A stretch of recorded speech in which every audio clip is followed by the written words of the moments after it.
Henge bir ardım var yaradan, bir de bir mehriban neylik gerektir. Bu da yere koltuğun aktan ey aradan ey, hiç dilli hoş divanı gerektir. Hayratı ken oldun işte şedelle, kara dülpü boldun ak yüzlü dalla. Yakşı atı yakşı ne görülüyor, İmma yenetinin boğul gerektir.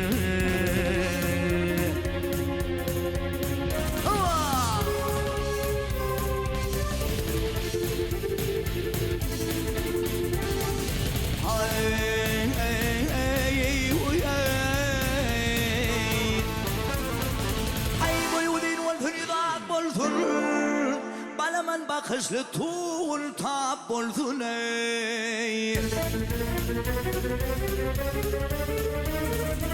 Ay hem bir kılıktan yine de tap olsun. İmma bir işi şayil gerektir.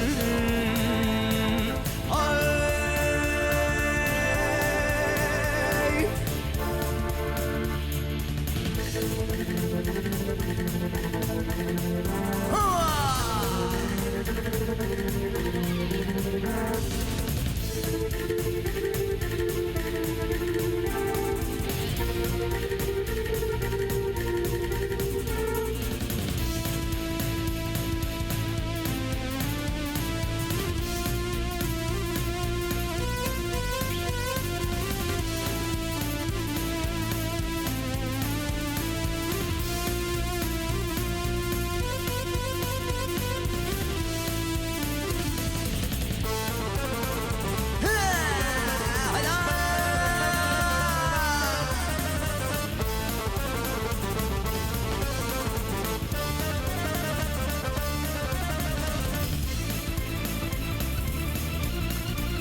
Dirgağın yüzün tutur min, havul ettin şirin şanan geçir min.